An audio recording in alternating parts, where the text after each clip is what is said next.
Welcome to learning path.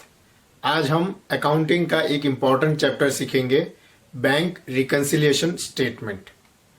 Every entity holds one और मोर accounts in the bank.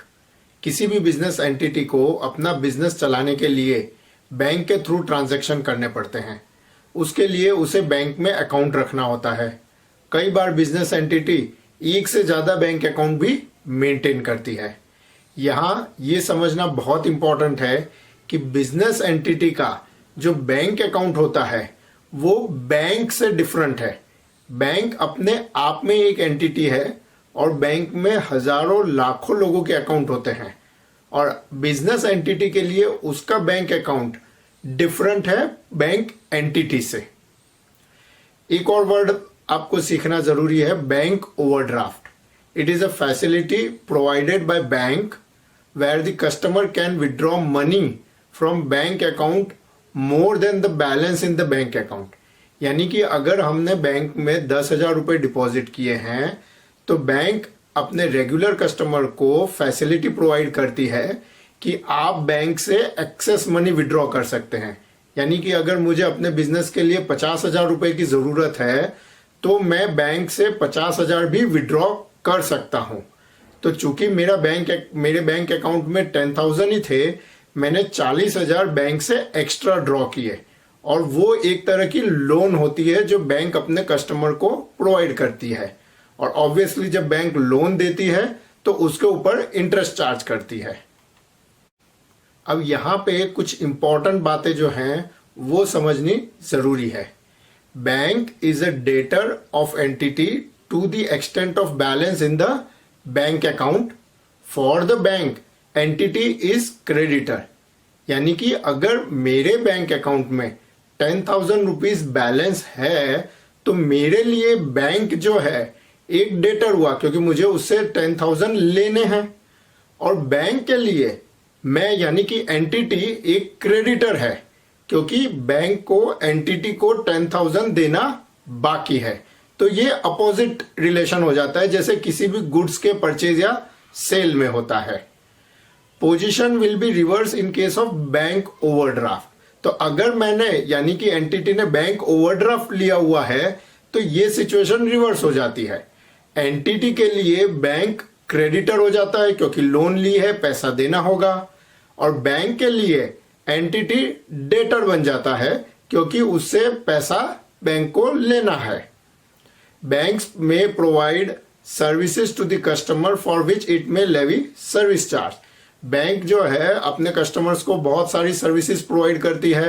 वो पैसा collect करना, पैसों का पेमेंट करना, चेक का यूज करना, ये सारी फैसिलिटी प्रोवाइड करती है और उसके लिए समय समय पर थोड़ा सा सर्विस चार्ज भी लेती है, जो कि बिजनेस एंटिटी के लिए एक तरह का एक्सपेंस हो जाता है। Bank gives interest on the balances held by customer during the year. तो जितना भी बैलेंस हमारा यानी कि एंटिटी का बैंक में पड़ा रहता है उसके ऊपर बैंक जनरली हर 3 महीने पर इंटरेस्ट देती है, जो एंटिटी के लिए इनकम हो जाता है। अब हम बैंक अकाउंट और बैंक पासबुक के बीच का डिफरेंस समझते हैं। Every entity maintains the bank account in its books of accounts. जैसा कि हमने अपने सब्सिडियरी बुक्स का जो वीडियो है उसमें समझा था कि बैंक जो है बैंक अकाउंट मेंटेन करती है अपने बुक्स में, जिसे बैंक बुक भी कहा जाता है, और ये कैश अकाउंट की तरह ही होता है। बैंक अकाउंट में अगर डेबिट बैलेंस है तो वो बैंक के लिए एसेट है और क्रेडिट बैलेंस है तो वो बैंक के लिए लायबिलिटी होता है। यहां पे एक बात याद रखें, कैश अकाउंट में कभी भी क्रेडिट बैलेंस नहीं हो सकता। बैंक अकाउंट में डेबिट भी हो सकता है, क्रेडिट भी बैलेंस हो सकता है, लेकिन कैश अकाउंट का बैलेंस हमेशा डेबिट बैलेंस ही होता है। बैंक पासबुक जो है उससे रिवर्स सिचुएशन बताती है।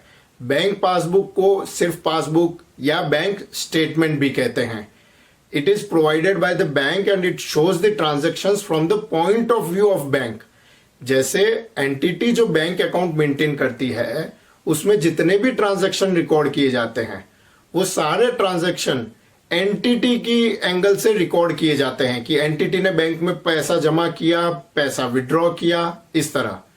जबकि बैंक पासबुक में वही ट्रांजैक्शन बैंक के व्यू पॉइंट से रिकॉर्ड होते हैं कि जो कस्टमर है उसने पैसा हमें दिया या कस्टमर ने पैसा हमसे यानी कि बैंक से लिया।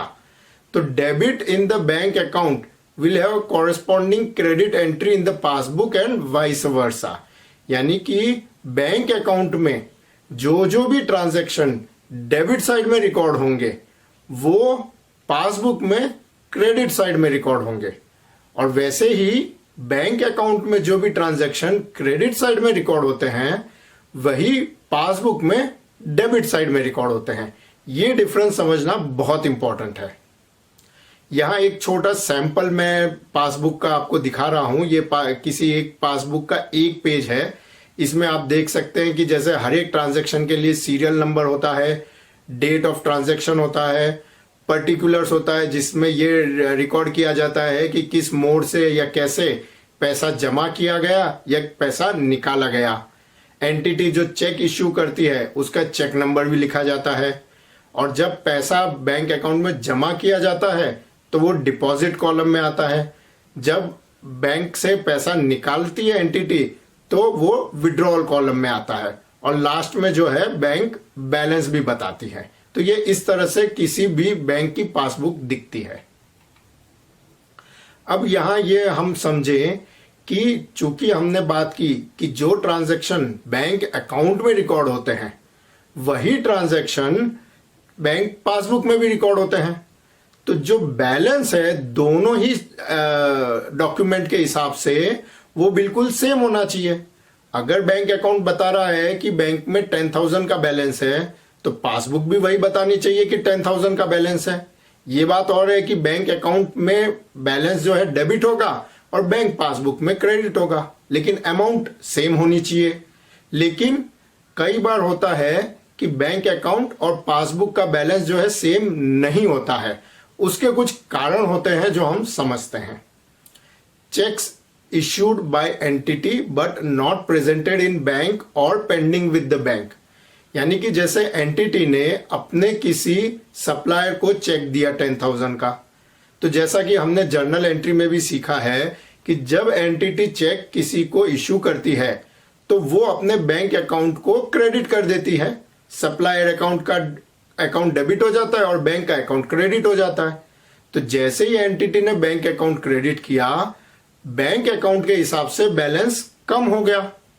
बट अगर मान लीजिए कि सप्लायर जो है उसने किसी कारण से बैंक में वो चेक जमा ही नहीं किया, वो या तो भूल गया या कहीं बाहर चला गया जिस वजह से वो चेक जमा नहीं कर पाया, तो चेक चूंकि बैंक में जमा ही नहीं हुआ तो बैंक को तो पता ही नहीं है कि ऐसा कोई चेक इश्यू हुआ है। तो बैंक जो है वो कस्टमर का बैलेंस रिड्यूस नहीं करेगी क्योंकि बैंक ने तो कोई पेमेंट किया ही नहीं है।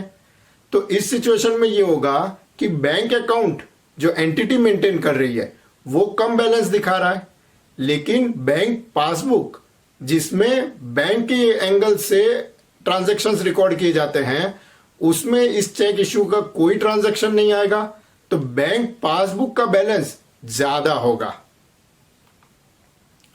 वैसे ही checks deposited by entity in the bank and pending with the bank। Generally हम जब भी बैंक में कोई चेक डिपॉजिट करते हैं तो इमीडिएटली हमारा अकाउंट का बैलेंस इंक्रीज नहीं होता है। नॉर्मली कोई भी चेक डिपॉजिट करने पर उसके अमाउंट हमारे बैंक अकाउंट में 3rd डे रिफ्लेक्ट होती है। यानी कि अगर हमने 2 तारीख को कोई चेक जमा किया है तो अगर कोई हॉलीडेज निकाल दें तो 3rd और 4th यानी कि 3rd वर्किंग डे पर वो पैसा हमारे अकाउंट में रिफ्लेक्ट होता है। लेकिन 2nd को अगर चेक जमा किया है और 2nd को ही हम बैंक अकाउंट और पासबुक का बैलेंस कंपेयर कर रहे हैं तो बैंक अकाउंट में तो बैलेंस इंक्रीज हो चुका होगा, क्योंकि बैंक में जब चेक जमा किया तो एंटिटी ने बैंक अकाउंट डेबिट कर दिया था, लेकिन अभी बैंक ने वो पैसा कलेक्ट नहीं किया है तो बैंक पासबुक में वो बैलेंस कम दिखाई देगा। नेक्स्ट रीजन है amounts directly deposited by customers in the bank and not recorded in bank account. कई बार ये होता है कि हमारे कुछ कस्टमर है जो रेगुलरली हमें पैसा जमा कराते रहते हैं, उनके पास हमारा बैंक अकाउंट रहता है, तो वो टाइम टू टाइम जो है बिल का भुगतान डायरेक्टली बैंक में पैसा जमा करके कर देते हैं। तो कई बार ये होता है कि किसी कस्टमर ने हमारे बैंक अकाउंट में पैसा जमा कर दिया और वो हमें बताना भूल गया, या उसने बता दिया लेकिन एंटिटी ने रिकॉर्ड करना भूल गए हैं, तो बैंक में तो बैलेंस इंक्रीज हो चुका है, तो पासबुक के हिसाब से बैलेंस इंक्रीज होगा, लेकिन चूंकि बैंक अकाउंट में उसकी एंट्री नहीं हुई है तो बैंक अकाउंट के हिसाब से बैलेंस कम होगा। सिमिलरली, जैसा कि हमने बात की, bank charges debited by bank without the knowledge of entity, यानी कि बैंक जब भी अपने चार्जेस लेवी करती है तो बैंक जो है कस्टमर को थोड़े दिन बाद इतला करती है, या कस्टमर को तब पता लगता है कि जब वो अपना पासबुक में या बैंक स्टेटमेंट के हिसाब से चेक करता है बैलेंस। तो इन दिनों के दौरान जो डिफरेंस है तो उसमें बैंक पासबुक में बैलेंस कम दिखाई देगा, क्योंकि बैंक ने जो है पैसा कम कर दिया है, चार्जेस लेवी कर दिए हैं, लेकिन बैंक अकाउंट में जो चूंकि उसकी कोई एंट्री ही नहीं हुई है तो बैंक अकाउंट के हिसाब से बैलेंस हाई होगा। नेक्स्ट रीजन है चेक इशूड बाय एंटिटी और deposited bye entity got dishonoured and entity does not know about it. तो जब कोई भी चेक एंटिटी जमा करती है तो बैंक बैलेंस इंक्रीज कर देती है, लेकिन अगर वो चेक डिसऑनर हो गया तो बैंक जो है कुछ दिनों के बाद ये इंफॉर्मेशन बताती है कि कोई चेक डिसऑनर हो गया है और क्यों हुआ। तो उस पीरियड के बीच में अगर पासबुक और बैंक अकाउंट के बैलेंस को कंपेयर किया जाए तो बैंक अकाउंट का बैलेंस हाई होगा और बैंक पासबुक का बैलेंस लो होगा। नेक्स्ट है any payments made by bank directly and not entered in the bank account. कई बार एंटिटी जो है बैंक को स्टैंडिंग इंस्ट्रक्शन देके रखती है कि जब भी हमारे कुछ पर्टिकुलर टाइप के एक्सपेंसेस का बिल जनरेट होता है, जैसे कि इलेक्ट्रिसिटी बिल हो सकता है, मोबाइल बिल हो सकता है, इंश्योरेंस प्रीमियम का पेमेंट हो सकता है, तो बैंक को यह स्टैंडिंग इंस्ट्रक्शन होता है कि उनका डायरेक्टली पेमेंट किया जाए। तो जैसे ही इस तरह का कोई पेमेंट होता है, बैंक जो है पासबुक में बैलेंस कम कर देती है, लेकिन अगर एंटिटी को ऐसे पेमेंट की जानकारी नहीं है तो बैंक अकाउंट में बैलेंस हाई रहता है। नेक्स्ट, इंटरेस्ट ऑन डिपॉजिट्स और बैलेंस क्रेडिटेड बाय बैंक। तो अगर बैंक ने कोई इंटरेस्ट डिपॉजिट किया है एंटिटी के अकाउंट में तो बैंक पासबुक के हिसाब से बैलेंस इंक्रीज हो जाता है, लेकिन अगर एंटिटी को उसकी जानकारी नहीं है तो बैंक अकाउंट में बैलेंस कम दिखाई देगा। Dividend on investments directly credited in the bank. कई बार अगर एंटिटी का कोई इन्वेस्टमेंट है जिसके ऊपर इंटरेस्ट या डिविडेंड मिला है जो डायरेक्टली बैंक में जमा हो गया, लेकिन एंटिटी को उसके बारे में जानकारी नहीं है, तो बैंक अकाउंट में बैलेंस कम दिखाई देगा और बैंक पासबुक के हिसाब से बैलेंस ज्यादा दिखाई देगा। Dishonour of a bill discounted with bank. तो बिल ऑफ एक्सचेंज के बारे में आप दूसरे वीडियो में अच्छे से जान सकते हैं, लेकिन जब बिल डिस्काउंट किया जाता है एंटिटी द्वारा बैंक के साथ, तो बैंक जो है उस बिल के बदले में एंटिटी को पैसा देती है, और जब ये बिल डिसऑनर हो जाता है तो वो पैसा बैंक एंटिटी के बैंक अकाउंट से निकाल लेती है। तो अगर डिसऑनर हुआ है तो बैंक पासबुक में बैलेंस डिक्रीज हो जाएगा, लेकिन अगर डिसऑनर की जानकारी एंटिटी को नहीं है और बैंक अकाउंट में उसकी एंट्री नहीं की गई है तो बैंक अकाउंट के हिसाब से बैलेंस हाई रहेगा। तो ऐसे कई सारे रीजन होते हैं जिनकी वजह से बैंक अकाउंट में जो बैलेंस है और बैंक पासबुक में जो बैलेंस है वो मैच नहीं करता है। यहां पे मैं आपको एक एग्जांपल दिखाऊंगा जिसमें हम बैंक अकाउंट में किस तरह की एंट्रीज होती है और बैंक पासबुक में किस तरह की एंट्रीज होती है उनको देखेंगे और समझेंगे कि किस तरह से बैंक अकाउंट और पासबुक में डिफरेंसेस हो सकते हैं। जैसा कि आप यहाँ पे देख सकते हैं, हमने अरहम एंटरप्राइज का बैंक स्टेटमेंट और पासबुक लिया है फॉर जनवरी टू मार्च 2019। यहाँ पे आप देख सकते हैं पासबुक में कई सारे ट्रांजैक्शन है, जिसमें डिपॉजिट्स भी है, विड्रॉल्स भी हैं, और जो बैलेंस है 31 मार्च का वो है 8,400 रुपीज़। ये पॉजिटिव बैलेंस है, यानी कि बैंक पासबुक के हिसाब से क्रेडिट बैलेंस है। तो वैसे ही आप बैंक अकाउंट देख सकते हैं अरहम एंटरप्राइज का, उसमें भी बहुत सारे ट्रांजैक्शन एंटर किए हुए हैं। जो बैंक पासबुक का बैलेंस है एज ऑन 31 मार्च वो है 10,250। ये भी पॉजिटिव बैलेंस है, इसका मतलब कि बैंक अकाउंट के हिसाब से डेबिट बैलेंस है। तो जहां तक डायरेक्शन ऑफ बैलेंस है वो बैंक अकाउंट और बैंक पासबुक दोनों में सेम है, लेकिन अमाउंट में डिफरेंस है।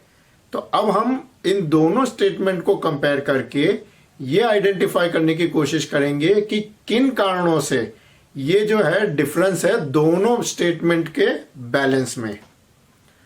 यहां पे अगर आप देखेंगे बैंक पासबुक में मैंने कुछ ट्रांजैक्शन हाईलाइट किए हैं जो कि बैंक अकाउंट से डिफरेंट है। पहला ट्रांजैक्शन है ऋषभ ट्रेडिंग कंपनी का, जिसमें 8,300 रुपीज लिखा हुआ है।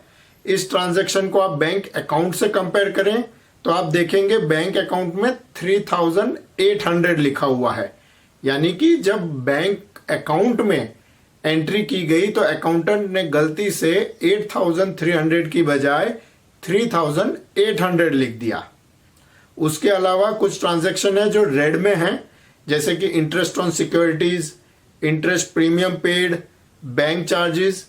ये वो ट्रांजैक्शन है जो बैंक ने अपनी तरफ से इनिशिएट किए, बैंक ने अपनी तरफ से पैसा रिसीव भी किया और पे भी किया, लेकिन ये ट्रांजैक्शन बैंक अकाउंट में नहीं आए क्योंकि एंटिटी को इनके बारे में पता ही नहीं था। उसके बाद आप देख सकते हैं अभिनंदन स्टोर्स का जो है एक ट्रांजैक्शन है बैंक पासबुक में, जो ये बताता है कि अभिनंदन स्टोर्स ने हमारे अकाउंट में जो है डायरेक्टली पैसा डिपॉजिट किया था, जिसकी जानकारी एंटिटी को नहीं थी, इसलिए ये ट्रांजैक्शन बैंक अकाउंट में नहीं है।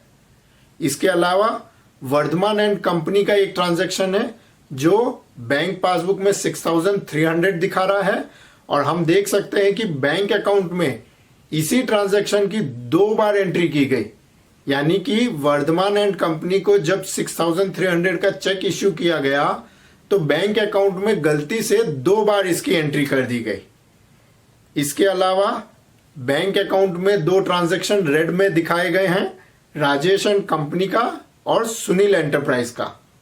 ये बता रहा है कि राजेश एंड कंपनी का जो चेक हमें मिला था उससे, और बैंक में जो 29 मार्च को डिपॉजिट किया वो 31 मार्च तक बैंक अकाउंट में क्रेडिट नहीं हुआ था, इसलिए बैंक पासबुक में इसकी एंट्री नहीं है। उसी तरह से 21 मार्च को सुनील एंटरप्राइज को जो चेक एंटिटी ने दिया था वो चेक अभी तक सुनील एंटरप्राइज ने बैंक में डिपॉजिट नहीं किया है, इसलिए पासबुक में उसकी एंट्री नहीं है। इसके अलावा आप देख सकते हैं एक और मिस्टेक हुई है बैंक अकाउंट में कि जो टोटल है डेबिट साइड का वो टोटल होना चाहिए 39,450, उसकी बजाय अकाउंटेंट ने वो जो टोटल है लिख दिया था 39,150। तो बैंक अकाउंट के हिसाब से जो है बैलेंस 10,250 आ रहा है। तो इस तरह से जब हम बैंक रिकंसिलिएशन स्टेटमेंट बनाते हैं तो उसमें ये सारे रीजंस ऑफ डिफरेंसेस जो हैं रिकॉर्ड करते हैं, ताकि एंटिटी को पता चल जाए कि किन कारणों से बैंक अकाउंट और बैंक पासबुक के बैलेंस में डिफरेंस है। अब हम समझते हैं कि बैंक रिकंसिलिएशन स्टेटमेंट क्या होता है। At the end of the year when entity wants to show its bank balance in balance sheet, it needs to know the actual bank balance, क्योंकि बैलेंस शीट में वो बैंक बैलेंस डालना जरूरी होता है।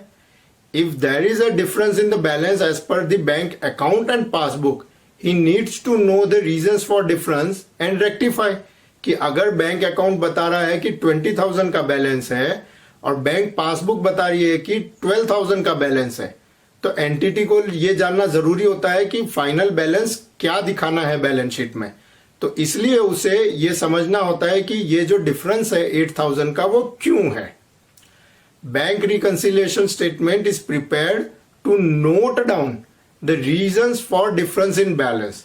तो बैंक रिकंसिलिएशन स्टेटमेंट इसीलिए बनाया जाता है कि ये जो रीजंस फॉर डिफरेंस है कि 8,000 का जो बैलेंस में डिफरेंस है वो किन किन कारणों से है वो नोट कर लिया जाए। For this purpose entries in both the statements are compared. जैसा कि अभी हमने एग्जांपल में देखा कि एंटिटी ये देखती है कि बैंक अकाउंट में क्या क्या डेबिट है और क्रेडिट है, और वैसे ही बैंक पासबुक में क्या क्या डेबिट और क्रेडिट है, और जो डिफरेंसेस हैं उनको आइडेंटिफाई करके बैंक रिकंसिलिएशन स्टेटमेंट में नोट कर लिया जाता है। यहां पे ये लाइन समझना बहुत इंपॉर्टेंट है कि bank reconciliation statement is a statement and it is prepared which reconciles the balance in both the statements.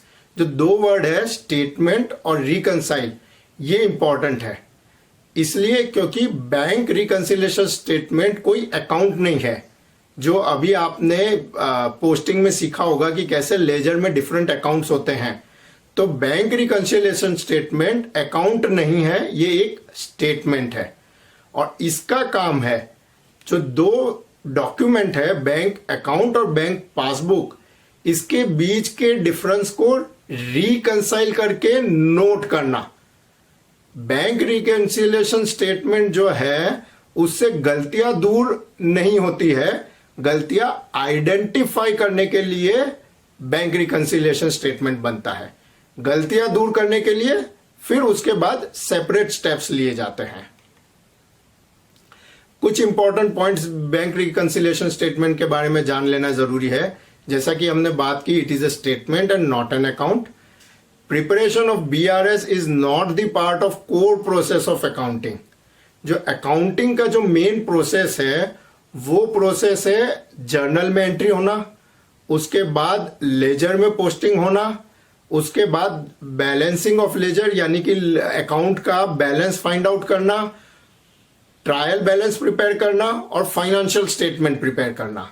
इस पूरी प्रोसेस में बैंक रिकंसिलिएशन स्टेटमेंट इस प्रोसेस का हिस्सा नहीं है, वो इस प्रोसेस से अलग एक टूल है ये जानने के लिए कि जिस दिन बैंक का बैलेंस पता किया जा रहा है, बैलेंस शीट बनाई जा रही है, तब अगर बैंक अकाउंट और बैंक पासबुक के बैलेंस में डिफरेंस है तो क्यों है ये जानने के लिए होता है। प्रैक्टिकली क्या होता है, जैसा कि हमने अभी एग्जाम्पल में भी देखा, एंटिटी के पास बैंक अकाउंट भी होता है और बैंक पासबुक भी होती है। उन दोनों को देख के इजीली वो कंपेयर कर सकते हैं कि रीजंस क्या क्या है डिफरेंसेस के। लेकिन थियोरिटिकल पर्पस के लिए जनरली आपको एक डॉक्यूमेंट का बैलेंस दिया होगा और रीजंस फॉर डिफरेंस दिए होंगे, और आपको ये पता लगाना होगा कि दूसरे डॉक्यूमेंट के हिसाब से बैलेंस कितना है।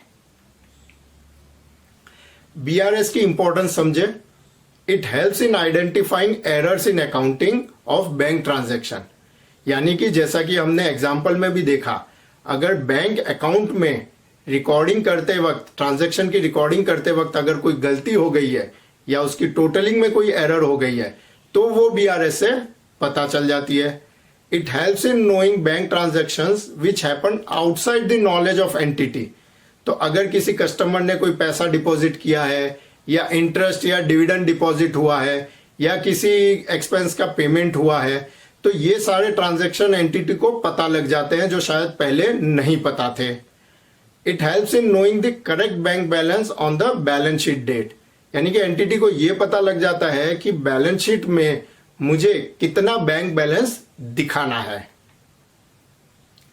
फॉर्मेट ऑफ BRS आप देख सकते हैं, ये एक स्टेटमेंट है, इसमें मेनली 3 कॉलम होती है। पहली कॉलम होती है पर्टिकुलर्स और 2 कॉलम होती है अमाउंट के लिए, एक इनर कॉलम एक आउटर कॉलम। इसमें सबसे पहले ऊपर balance as per bank account या पासबुक लिखा जाता है। यानी कि जो दोनों डॉक्यूमेंट है, बैंक अकाउंट और पासबुक, दो में से किसी एक बैलेंस के साथ BRS की शुरुआत की जाती है और उस बैलेंस को आउटर कॉलम में रिकॉर्ड कर दिया जाता है। फिर जितने भी ट्रांजैक्शंस हमें पता चलते हैं, जो reasons for error, reasons for difference in balance पता लगते हैं, उन सबको ऐड या लेस दो कैटेगरी में डिवाइड किया जाता है।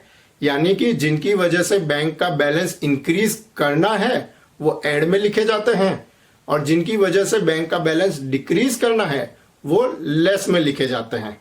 और फिर फाइनली उनका प्लस और माइनस करके बैलेंस एज पर दी अदर डॉक्यूमेंट पता किया जाता है। यानी कि अगर पहले बैलेंस एज पर पासबुक लिखा था शुरुआत में, तो लास्ट में ऐड और लेस करके हमें पता लगता है कि balance as per bank account क्या होगा। मैं आपको बीआरएस प्रिपेयर करने के सिंपल स्टेप्स बताऊंगा। अगर आप उन स्टेप्स का अच्छे से पालन करते हैं और इन स्टेप्स को यूज करते हुए बीआरएस बनाने की प्रैक्टिस करते हैं, तो कुछ ही दिनों में बीआरएस बनाना आपके लिए बहुत आसान हो जाएगा। तो हम देखते हैं कि ये स्टेप्स क्या है। पहले तो आपको बैलेंस दिया होगा किसी भी एक बुक का, या तो बैंक अकाउंट का या बैंक पासबुक का। तो पहला इंपॉर्टेंट पॉइंट है, consider yourself as the one whose balance is given. अगर आपको बैंक अकाउंट का बैलेंस दिया है तो आप मान के चलिए कि इस क्वेश्चन के लिए मैं एंटिटी हूं, क्योंकि बैंक अकाउंट का बैलेंस दिया है। अगर बैंक पासबुक का बैलेंस दिया है तो आप अपने आप को मान के चलिए आप बैंक है, मैं बैंक हूं। तो अगर मैं बैंक हूं तो सामने दूसरा एंटिटी क्या हो गया, जो बिजनेस एंटिटी है। और अगर मैं बिजनेस एंटिटी हूं तो अपोजिट साइड हो गई बैंक। इतना क्लियर? फिर carefully read each point given and understand which of the two entity, that is customer यानी कि business entity and the bank has done the action and whether the action has resulted in increase in bank balance or decrease in bank balance। यानी कि हर एक reason for difference जो दिया गया है उसको आप ध्यान से पढ़ के ये समझें कि इसमें जो इंफॉर्मेशन दी गई है उसके हिसाब से एक्शन किसने लिया है। बैंक ने कोई एक्शन लिया है या बिजनेस एंटिटी ने एक्शन लिया है, और उस एक्शन की वजह से बैंक बैलेंस कम कर दिया गया या बैंक बैलेंस इंक्रीज कर दिया गया। जैसे फॉर एग्जांपल अगर बैंक ने इंटरेस्ट डायरेक्टली अकाउंट में क्रेडिट कर दिया तो यहां पे एक्शन बैंक ने लिया है, एंटिटी ने नहीं लिया है। और बैंक ने क्या एक्शन लिया है, बैंक का बैलेंस इंक्रीज कर दिया, क्योंकि जब इंटरेस्ट बैंक ने दिया होगा एंटिटी को तो बैंक बैलेंस इंक्रीज कर दिया।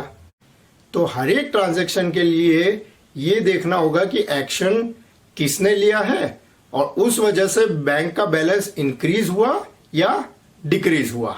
ये सबसे इंपॉर्टेंट स्टेप है बीआरएस प्रिपेयर करने का। अगर आपने जो इंफॉर्मेशन दे रखी है क्वेश्चन में, उसमें से ये जानकारी आइडेंटिफाई कर ली इस स्टेप की, तो आपके लिए बीआरएस बनाना बहुत आसान हो जाएगा। Next, calculate the amount by which the balance has been increased और डिक्रीज। यानी कि जो भी एक्शन लिया गया उससे कितना बैलेंस इंक्रीज हुआ या कितना डिक्रीज हुआ। और अगर जानकारी ऐसी दी गई है कि दोनों ने एक्शन लिया है, यानी कि बिजनेस एंटिटी ने भी लिया है और बैंक ने भी लिया है, तो दोनों के बीच डिफरेंस कितना है।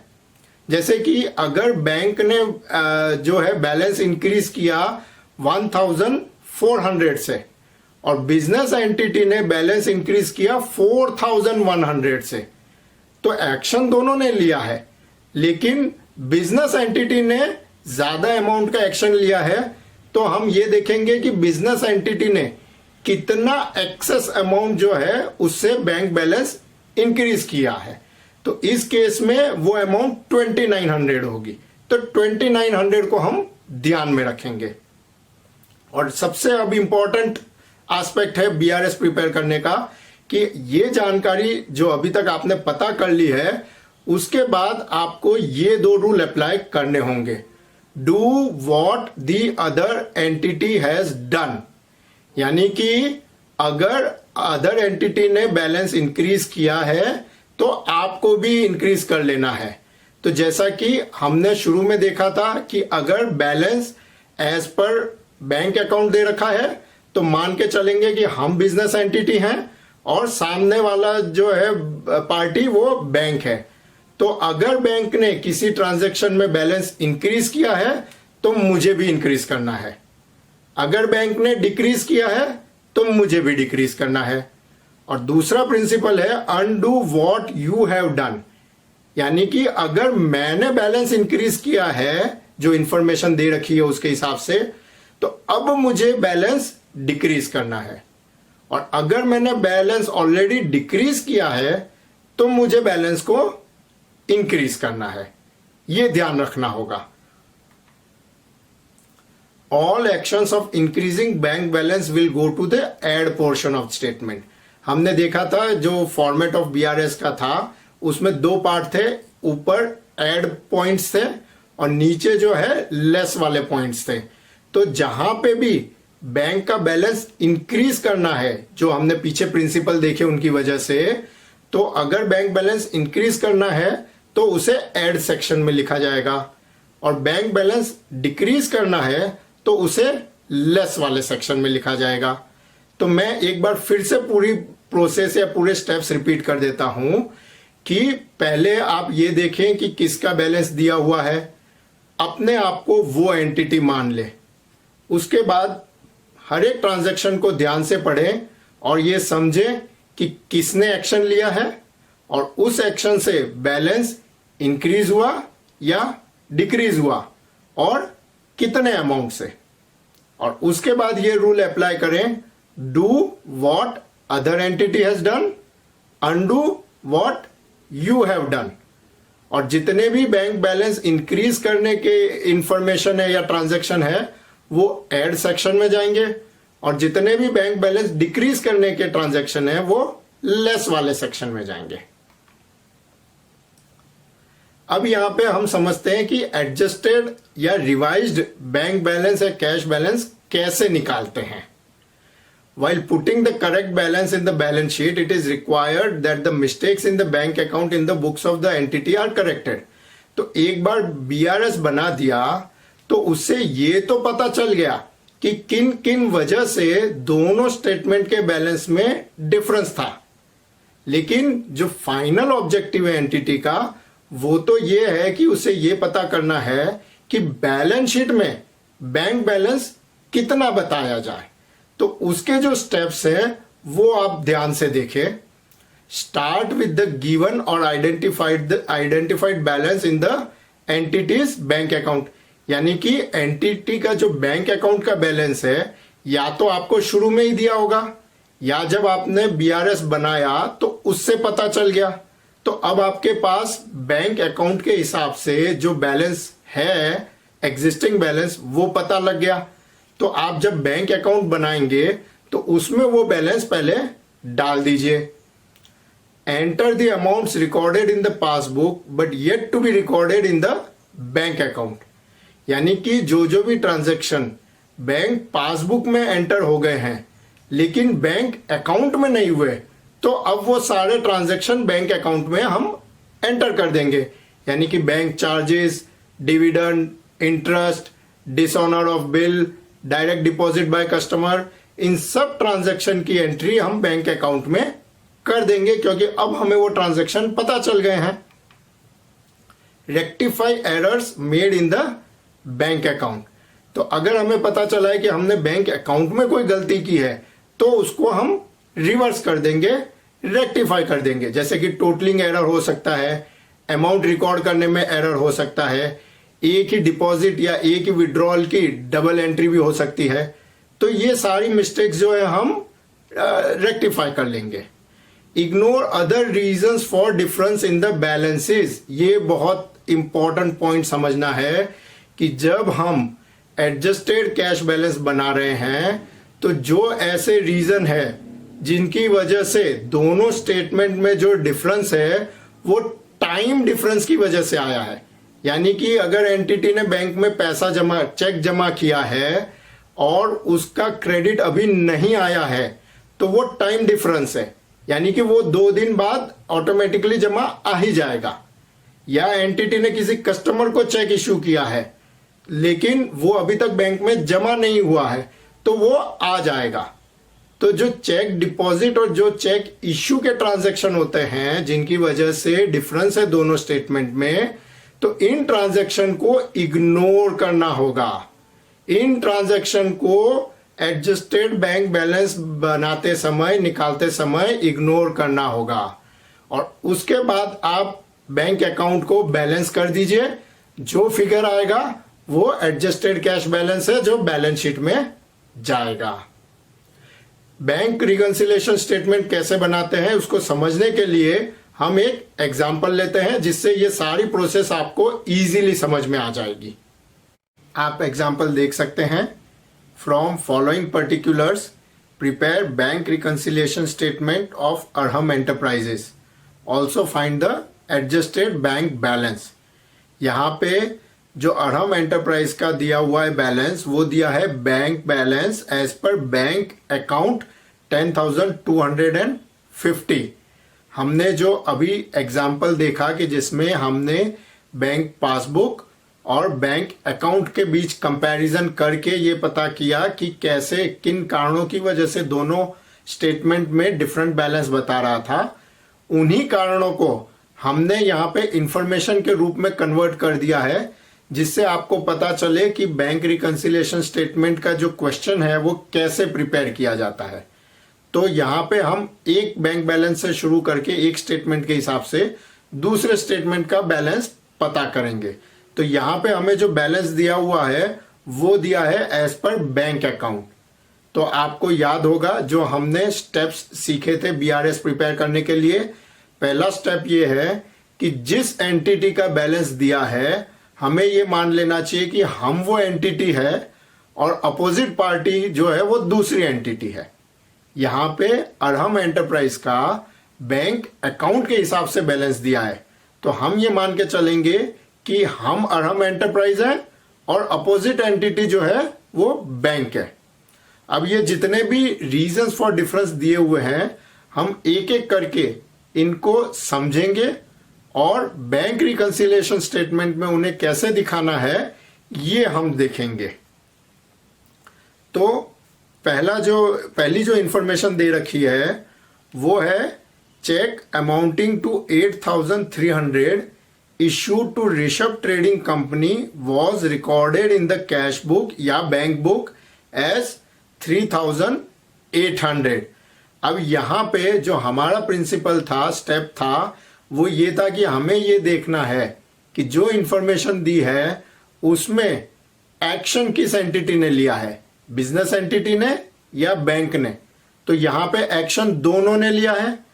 बिजनेस एंटिटी है उसने जो चेक ऋषभ ट्रेडिंग कंपनी को इश्यू किया था वो 3,800 से रिकॉर्ड किया, यानी कि बिजनेस एंटिटी ने बैंक बैलेंस 3,800 से रिड्यूस किया है जबकि चेक की एक्चुअल वैल्यू 8,300 की थी। तो जो बैंक ने एक्शन लिया है वो लिया कि बैंक बैलेंस को 8,300 से रिड्यूस कर दिया। तो बिजनेस एंटिटी ने 3,800 से रिड्यूस किया और बैंक ने 8,300 से रिड्यूस किया।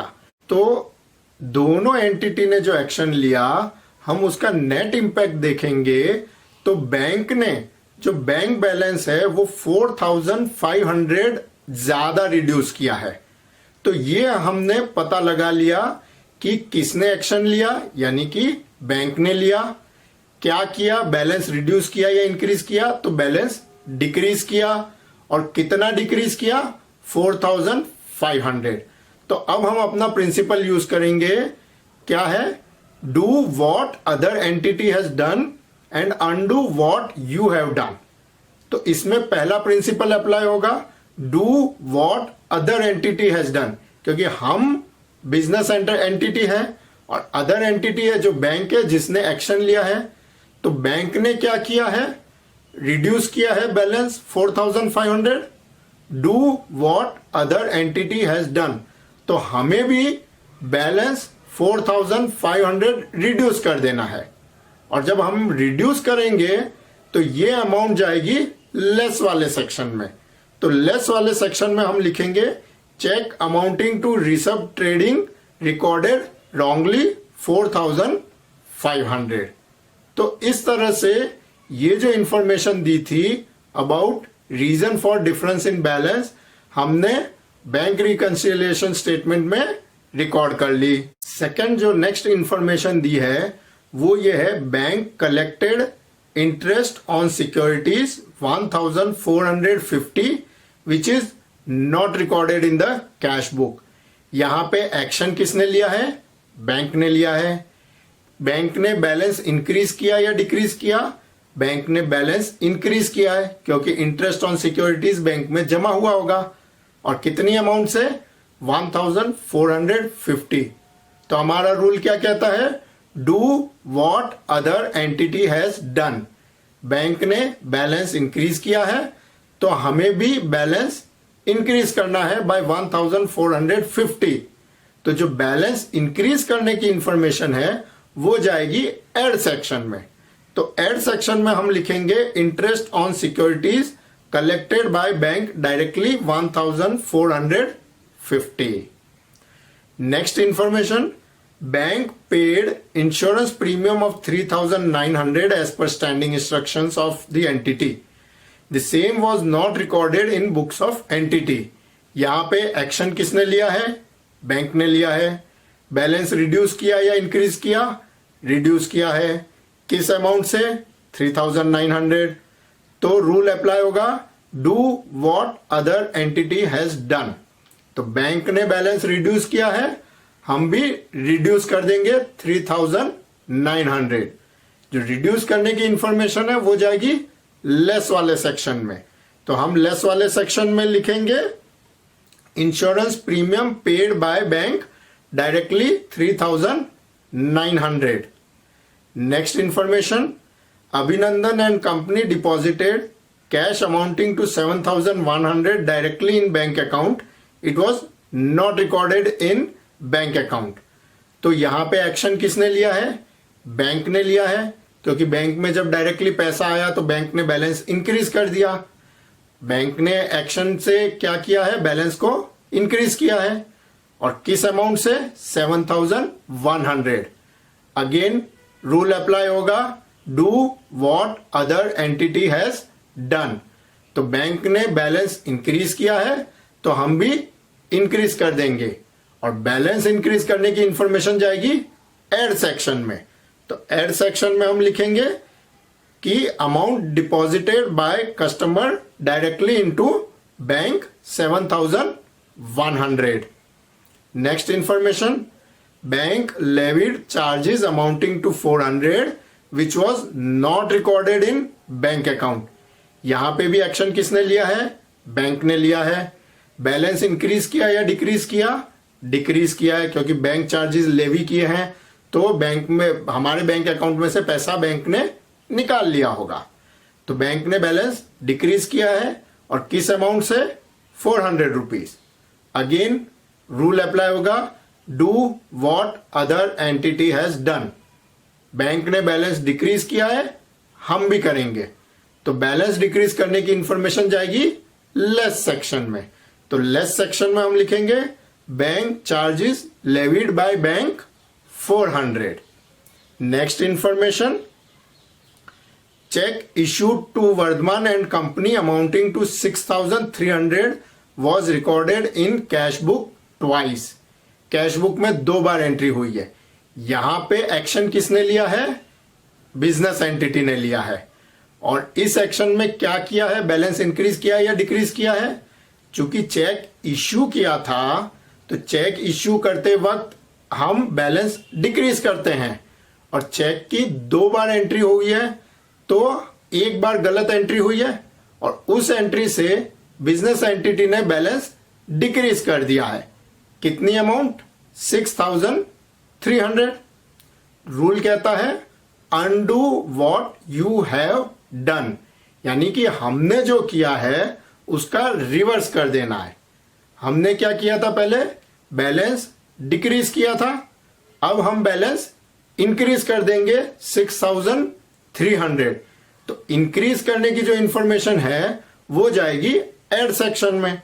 तो हम एड सेक्शन में लिखेंगे cheque issued to Vardhaman and company recorded twice in bank account 6,300। Next information, cheque of ₹15,200 deposited in bank on March 29 was not collected by bank till 31st March।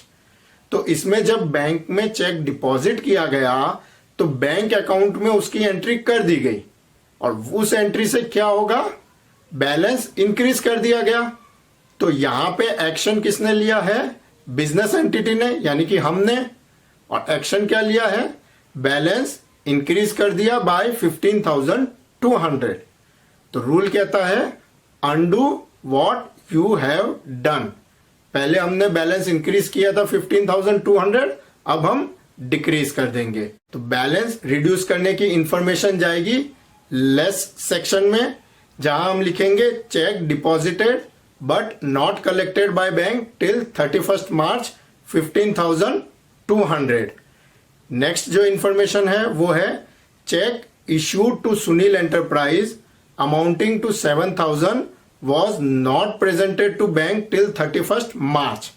Again यहां पे action किसने लिया है, business entity ने। क्या action लिया है, balance reduce कर दिया, क्योंकि जब चेक इश्यू किया तो बैलेंस बैंक अकाउंट में रिड्यूस कर दिया। और कितनी अमाउंट से किया है, 7,000। तो चूंकि हमने 7,000 बैलेंस रिड्यूस कर दिया है और हमारा प्रिंसिपल कहता है undo what you have done, तो अब हम बैंक बैलेंस इंक्रीज करेंगे 7,000 से। तो इंक्रीज करने की इंफॉर्मेशन जाएगी एड सेक्शन में। तो एड सेक्शन में हम लिखेंगे cheque issued but not presented to bank till 31st March 7,000। Last जो है इंफॉर्मेशन है, total of debit side of bank account was taken as 39,150 instead of 39,450। ये इंफॉर्मेशन जरा ध्यान से समझिए। जो एक्चुअल टोटल है डेबिट साइड का वो था 39,450। उसकी बजाय हमने डेबिट का टोटल लिया 39,150। तो पहले तो हम ये समझ लें कि जो डेबिट साइड का टोटल है वो कम लिया है बाय कितनी अमाउंट, 300। अब डेबिट साइड में क्या होता है, डेबिट साइड में जितने भी ट्रांजैक्शन होते हैं उनसे बैंक बैलेंस इंक्रीज होता है, ठीक है। तो डेबिट साइड का जब हमने टोटल कम लिया तो इसका मतलब हमने अपना बैलेंस कम इंक्रीज किया, जिसका मतलब ये होता है कि हमने अपना बैलेंस डिक्रीज कर दिया। तो यहां पे एक्शन किसने लिया है, बिजनेस एंटिटी ने। क्या एक्शन लिया है, बैलेंस डिक्रीज कर दिया। किस अमाउंट से, 300। तो हमारा प्रिंसिपल कहता है undo what you have done। तो हमने पहले 300 रुपीज बैलेंस डिक्रीज किया था, अब उसे हम इंक्रीज करेंगे। तो इंक्रीज करने की इंफॉर्मेशन जाएगी एड सेक्शन में, जहां हम लिखेंगे total of debit side was cast short. जो टोटलिंग है उसे हम कास्टिंग कहते हैं, शॉर्ट मतलब कम टोटल लिया था 300 रुपीज। तो ये सारी इंफॉर्मेशन जब हमने डाल दी है बैंक रिकंसिलिएशन स्टेटमेंट में, एड साइड पे और लेस साइड पे, तो आप देख सकते हैं कि शुरुआत में हमने लिखा था balance as per bank account 10,250। जितनी भी एड साइड की इंफॉर्मेशन है उनका टोटल होता है 22,150 और जितनी लेस साइड की इंफॉर्मेशन है उसका टोटल होता है 24,000। तो 10,250 plus 22,150 minus 24,000 is equal to 8,400, जो कि बैलेंस एज पर पासबुक है, जो हमने देखा था पिछले एग्जाम्पल में, जो बैलेंस था एक्चुअल एज पर पासबुक। तो इस तरह से हमने जब दोनों स्टेटमेंट को कंपेयर किया, रीजंस ऑफ डिफरेंस हमने निकाले और उन रीजन को जब हम बैंक रिकंसिलिएशन स्टेटमेंट में डालते हैं तो हम एक स्टेटमेंट के बैलेंस से दूसरे स्टेटमेंट का बैलेंस जो है वो पता कर सकते हैं। अब हम इस क्वेश्चन का नेक्स्ट पार्ट देखेंगे जो है एडजस्टेड या रिवाइज्ड बैंक बैलेंस पता करना। तो उसका जो स्टेप था हमने देखा था कि सबसे पहले हमें बैंक अकाउंट के हिसाब से जो भी बैलेंस हमारे पास आया है, चाहे शुरू में दिया हो या चाहे हमने बीआरएस के थ्रू निकाला हो, वो हमें डाल देना है। यहां पे हमें क्वेश्चन में बैंक बैलेंस जो है एज पर बैंक अकाउंट पहले ही दिया हुआ था 10,250। तो हम बैंक अकाउंट में, चूंकि ये डेबिट बैलेंस है, तो उसमें लिख देंगे कि बैलेंस बिफोर रिकंसिलिएशन 10,250। अब हम जितनी भी जो एरर्स हुई है वो एक एक करके देखेंगे। आप अगर बैंक रिकंसिलिएशन स्टेटमेंट में ही देखें तो जितनी भी एड साइड की इंफॉर्मेशन है वो है interest on securities collected by bank directly. तो हमने स्टेप में देखा था कि जो जो भी ट्रांजैक्शन बैंक ने पासबुक में रिकॉर्ड किए हैं और बैंक अकाउंट में नहीं रिकॉर्ड हुए, वो हमें अब बैंक अकाउंट में रिकॉर्ड करने हैं। और जो जो भी मिस्टेक्स बैंक अकाउंट में हुई है वो मिस्टेक रिवर्स करनी है। तो इंटरेस्ट ऑन सिक्योरिटीज, ये बैंक ने एक्शन लिया था, बैंक में पासबुक में रिकॉर्ड हुआ था, हमने नहीं किया था, तो अब हम रिकॉर्ड कर लेंगे। इंटरेस्ट ऑन सिक्योरिटीज जो है बैंक अकाउंट में डेबिट साइड आ जाएगा क्योंकि बैलेंस बढ़ रहा है। अमाउंट डिपॉजिटेड बाय कस्टमर, ये भी इंफॉर्मेशन वो है जो पासबुक में थी, बैंक अकाउंट में नहीं थी। बैंक बैलेंस बढ़ रहा है तो हम डेबिट साइड में लिख देंगे 7,100। Cheque issued to Vardhaman and company recorded twice in bank account, ये मिस्टेक है बैंक अकाउंट में, तो इसे भी हम करेक्ट करेंगे। तो पहले हमने जब 2 बार रिकॉर्ड कर लिया था तो 2 बार क्रेडिट किया था, तो अब हम 1 बार डेबिट कर देंगे जिससे ये मिस्टेक रेक्टिफाई हो जाएगी। तो बैंक अकाउंट के डेबिट में हम डाल देंगे 6,300। Cheque issued but not presented to bank till 31 March, इस इंफॉर्मेशन को हम इग्नोर करेंगे क्योंकि न तो ये बैंक अकाउंट की गलती है, न ये ऐसी इंफॉर्मेशन है या ऐसा ट्रांजैक्शन है जो बैंक पासबुक में रिकॉर्ड हुआ हो लेकिन बैंक अकाउंट में रिकॉर्ड ना हुआ हो। तो इस इंफॉर्मेशन को हम इग्नोर करेंगे। नेक्स्ट है total of debit side was cast short, तो ये बैंक अकाउंट की गलती है, हमें रेक्टिफाई करनी होगी। पहले हमने डेबिट में 300 कम कर दिए थे, अब डेबिट में 300 इंक्रीज कर देंगे और हम लिख देंगे एरर इन कास्टिंग 300। तो इस तरह से ये सारी इंफॉर्मेशन जो एड साइड की है उसमें से एक इंफॉर्मेशन छोड़ के बाकी सारी की सारी बैंक अकाउंट में डेबिट साइड में आ जाएगी। अब हम लेस वाली इंफॉर्मेशन देखेंगे। Cheque amounting to Rishabh trading recorded wrongly, यानी कि ये मिस्टेक थी बैंक अकाउंट में, तो मिस्टेक को हम करेक्ट करेंगे। तो इसे हम क्रेडिट साइड पे लिख देंगे 4,500। Next information insurance premium paid by bank directly, ये ट्रांजैक्शन पासबुक में रिकॉर्ड हुआ है, बैंक अकाउंट में नहीं हुआ है, तो अब हम बैंक अकाउंट में रिकॉर्ड करेंगे, तो बैंक में हम क्रेडिट कर देंगे by insurance premium 3,900। Next information bank charges levied by bank, ये भी ऐसा ट्रांजैक्शन है जो पासबुक में रिकॉर्ड हुआ था लेकिन बैंक अकाउंट में नहीं हुआ था, तो अब हम रिकॉर्ड करेंगे बैंक अकाउंट में क्रेडिट साइड बैंक चार्जेस के रूप में। और लास्ट इंफॉर्मेशन है check deposited but not collected by bank till 31 March. Again ये इंफॉर्मेशन हम इग्नोर करेंगे क्योंकि न तो ये ट्रांजैक्शन पासबुक में एक्स्ट्रा रिकॉर्ड हुआ है और न ये कैश बैंक अकाउंट की गलती है।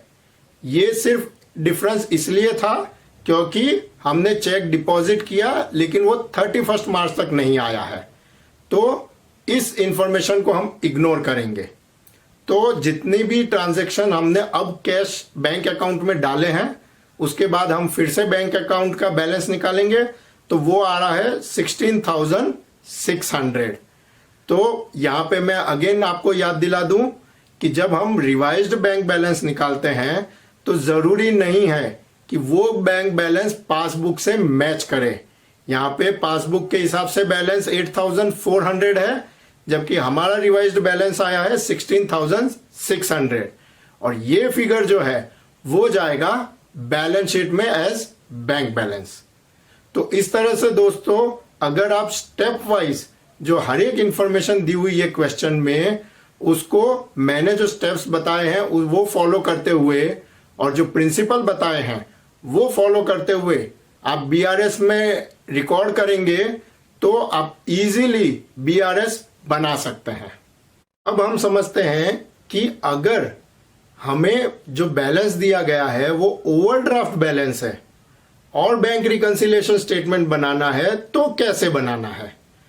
तो to prepare BRS in such a situation the entire process as explained in previous example remains same.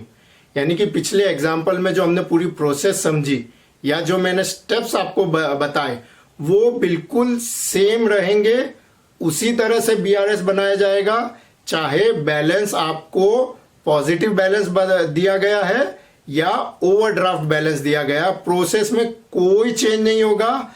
सिर्फ एक ही जगह आपको ध्यान रखना है, वो ये कि जब आप स्टार्टिंग बैलेंस बीआरएस में लिख रहे हैं तो चूंकि बैंक ओवरड्राफ्ट है तो वो बैलेंस आपको माइनस में लिखना है।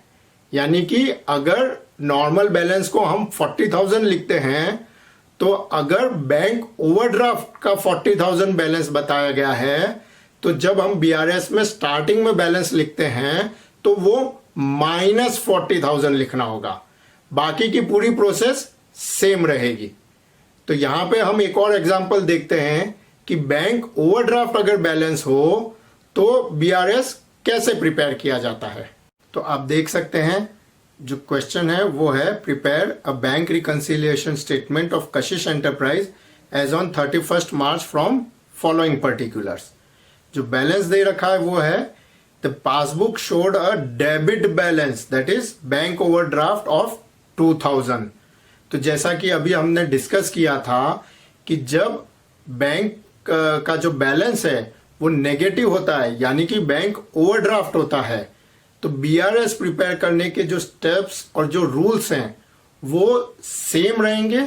सिर्फ फर्क इतना पड़ेगा कि जब हम बीआरएस में शुरुआत में बैलेंस लिख रहे हैं तो वो माइनस की तरह लिखेंगे। तो जैसा कि आप बीआरएस में देख सकते हैं कि बैलेंस एज पर पासबुक जो हमने लिखा है वो -2,000 लिखा है। तो हमारा जो रूल था बीआरएस प्रिपेयर करने का वो क्या था कि जिसका बैलेंस दिया है हम अपने आप को वो एंटिटी मानेंगे और अदर पार्टी जो है वो दूसरी एंटिटी हो जाएगी। तो इस केस में चूंकि बैंक पासबुक के हिसाब से बैलेंस दिया है तो हम मान के चलेंगे कि हम बैंक हैं और जो दूसरी साइड है वो बिजनेस एंटिटी हो गई, और उसी एंगल से सारी इंफॉर्मेशन जो है हम बीआरएस में एंटर करेंगे। तो जो इंफॉर्मेशन दे रखी है, जो रीजंस फॉर डिफरेंस दे रखे हैं, उसमें पहला है out of total cheques amounting to ₹10,000 drawn, cheques aggregating 3,000 were encashed in March, checks aggregating 4,000 were encashed in April and the rest have not been presented at all। अब इस जानकारी को आपको ध्यान से पढ़ना होगा। इसमें लिखा है checks aggregating 3,000 were encashed in March, यानी कि मार्च में चेक इश्यू किए गए, मार्च में एनकैश भी हो गए। तो इसका मतलब मार्च में ही ये इंफॉर्मेशन बैंक अकाउंट में भी आ गई है और बैंक पासबुक में भी आ गई है।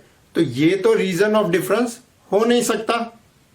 नेक्स्ट लिखा है चेक्स एग्रीगेटिंग 4,000 वर एनकैश्ड इन अप्रैल, यानी कि 4,000 के चेक्स की जानकारी बैंक अकाउंट में रिकॉर्ड हो गई लेकिन पासबुक में नहीं हुई थी। तो ये रीजन फॉर डिफरेंस जरूर है। और लिखा है the rest have not been presented at all, यानी कि जो बाकी की अमाउंट है वो हो गई 3,000 और ये 3,000 के चेक अभी तक प्रेजेंट नहीं हुए हैं। तो इसका मतलब इन 3,000 के चेक की जानकारी भी बैंक अकाउंट में रिकॉर्ड हो गई लेकिन बैंक पासबुक में नहीं रिकॉर्ड हुई। तो जो टोटल है वो 7,000 के चेक्स ऐसे हैं जिनकी जानकारी मार्च में बैंक अकाउंट में रिकॉर्ड हो गई लेकिन मार्च में उनकी जानकारी बैंक पासबुक में रिकॉर्ड नहीं हुई है। तो ये हमारा रीजन ऑफ डिफरेंस है। यहां पे एक्शन किसने लिया है? बिजनेस एंटिटी ने लिया है। उसने क्या एक्शन लिया है? रिड्यूस कर दिया बैलेंस। किस अमाउंट से? 7,000। अब यहां पे हम क्या हैं? हम है बैंक और सामने की साइड है बिजनेस एंटिटी।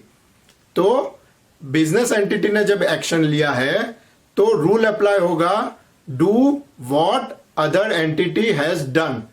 तो बिजनेस एंटिटी ने बैलेंस रिड्यूस कर दिया है तो हम भी रिड्यूस करेंगे और रिड्यूस करने की इंफॉर्मेशन जाएगी लेस सेक्शन में। Cheques issued but not presented in March 7,000। Next information, out of total cheques amounting to 5,000 deposited, cheques aggregating 1,500 were credited in March. तो 1,500 के चेक जो डिपॉजिट भी मार्च में हुए, क्रेडिट भी मार्च में हुए, तो इस अमाउंट की वजह से बैलेंस में डिफरेंस नहीं आ सकता, तो इसे हम इग्नोर करेंगे। Cheques aggregating ₹2,000 were credited in April. तो यानी कि जो 2,000 के चेक हमने डिपॉजिट किए उनका जो क्रेडिट ट्रांजैक्शन है बैंक पासबुक में अप्रैल में आया, तो ये रीजन फॉर डिफरेंस जरूर है। And the rest have not been collected at all. तो बाकी के जो चेक्स है यानी कि 1,500 के वो कलेक्ट नहीं हुए, तो इसका मतलब उस वजह से भी बैलेंस में डिफरेंस रहेगा। तो दो जगह डिफरेंस है 2,000 और 1,500, यानी कि 3,500 के चेक जो मार्च में डिपॉजिट हुए थे जिसकी इंफॉर्मेशन बैंक अकाउंट में मार्च में आ गई, बैंक पासबुक में वो मार्च में नहीं आई है। तो यहां पे एक्शन किसने लिया है? बिजनेस एंटिटी ने। क्या एक्शन लिया है? बैलेंस इंक्रीज किया, क्योंकि जब चेक डिपॉजिट किए तब बैलेंस इंक्रीज होता है। कितनी अमाउंट से किया?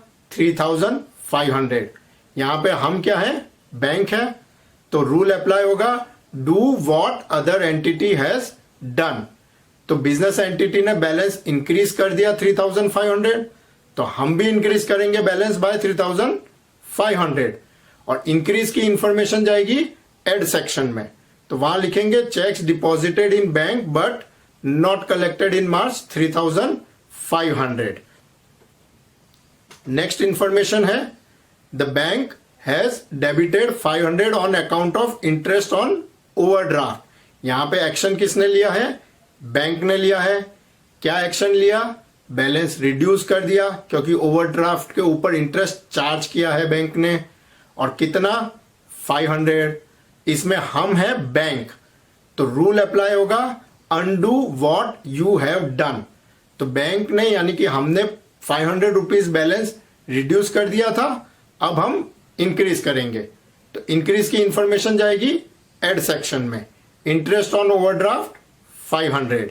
नेक्स्ट इंफॉर्मेशन है the bank has credited 700 on account of interest collected on securities.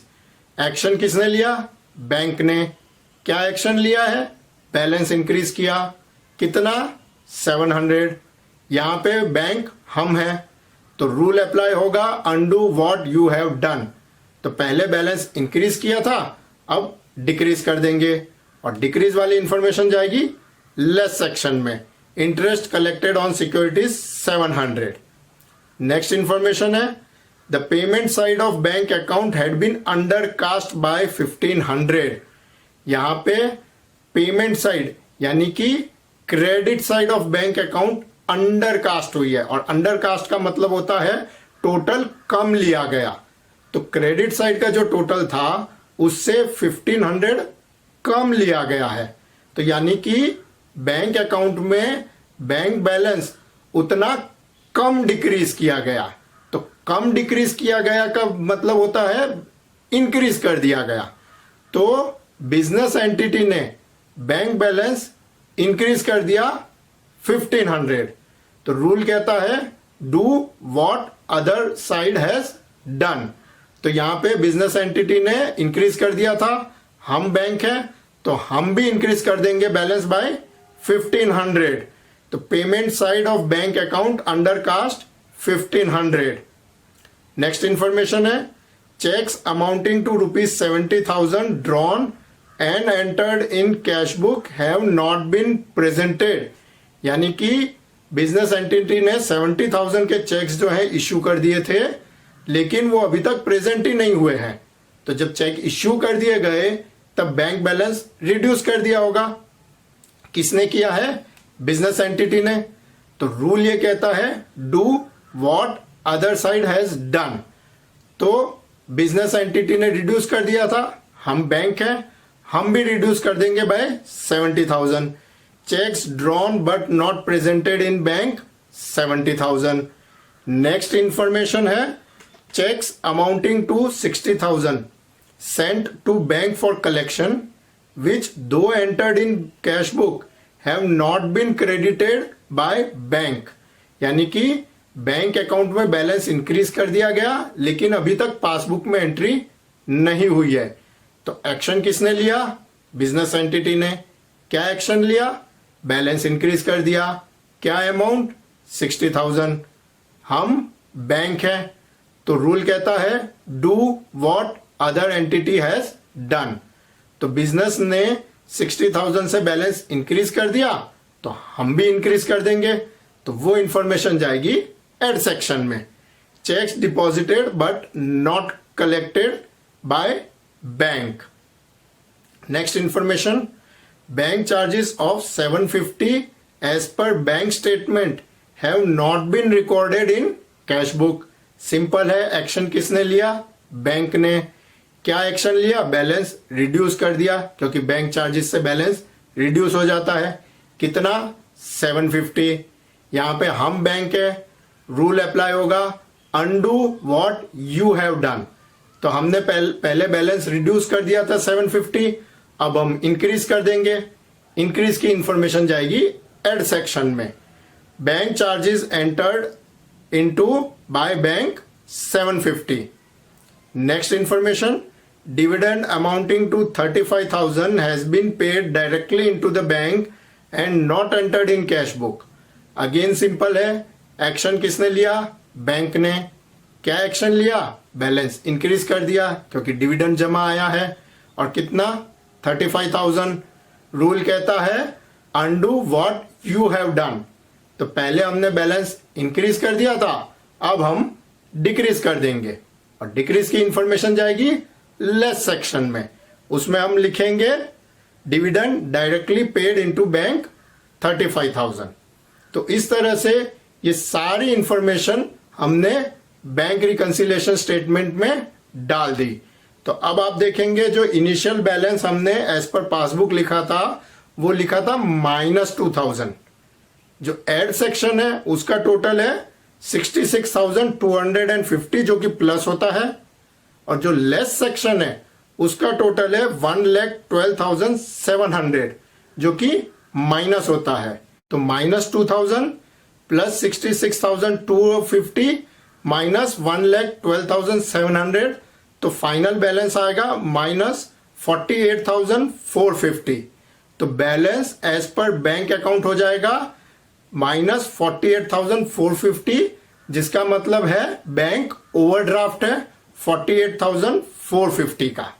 तो इस तरह से जब ओवरड्राफ्ट का बैलेंस दिया होता है तो हम सेम प्रिंसिपल से सेम स्टेप्स फॉलो करते हुए इजीली बीआरएस बना सकते हैं। अब यहां पे मैं आपको कुछ टिप्स देना चाहूंगा जिससे आप बीआरएस बनाने में कभी भी गलती न करें। पहला पॉइंट जो हम ऑलरेडी बात कर चुके हैं, BRS is not about rectifying mistake. कभी भी बीआरएस बनाते वक्त ये सोचने की कोशिश न करें कि जो गलती आपको बताई गई है क्वेश्चन में उस गलती को करेक्ट कैसे किया जाएगा। बीआरएस में आपको सिर्फ वही रिकॉर्ड करना है जो हुआ है, एक्चुअली में जो हुआ है, चाहे बैंक अकाउंट में हुआ हो या पासबुक में हुआ हो, उसे रेक्टिफाई करने की कोशिश न करें। कभी भी ये याद करने की कोशिश न करें कि इस पर्टिकुलर टाइप का ट्रांजैक्शन होता है वो ऐड में जाएगा और इस टाइप का लेस में जाएगा। अगर क्वेश्चन में वर्डिंग जो है थोड़ा सा भी आगे पीछे कर दिया है तो पूरा आंसर चेंज हो सकता है। इसीलिए याद करने की कोशिश न करें। जो मैंने आपको कंसेप्ट और प्रोसेस बताई है उस प्रोसेस को फॉलो करें, आप बीआरएस में कभी गलती नहीं करेंगे। After preparation of revised balances as per the cash book, the same need not tally with the balance as per passbook. मतलब कि अगर पासबुक का बैलेंस 20,000 है, कैश बुक का बैलेंस 8,000 है और बीआरएस बनाने के बाद जब हम एडजस्टेड या रिवाइज्ड बैलेंस बनाते हैं और वो बैलेंस 18,000 भी आ सकता है या 22,000 भी आ सकता है, वो जरूरी नहीं है कि 20,000 ही हो। क्यों? क्योंकि आपको याद होगा कि जो चेक इश्यू या चेक डिपॉजिट से रिलेटेड टाइम डिफरेंसेस थे उनको हमने इग्नोर किया था रिवाइज्ड बैलेंस बनाते वक्त, निकालते वक्त। इसलिए जो रिवाइज्ड बैलेंस आया है वो जरूरी नहीं है कि वो पासबुक से मैच करे। दोस्तों, आई होप अब आपको बीआरएस के बारे में अच्छे से समझ में आ गया होगा। अगर आपको ये वीडियो पसंद आया है तो इसे लाइक करें, चैनल को सब्सक्राइब जरूर करें। अगर आपके कोई कमेंट या सजेशन है तो उसे जरूर बताएं और लर्निंग पाथ के वीडियोस देखते रहें। Thank you.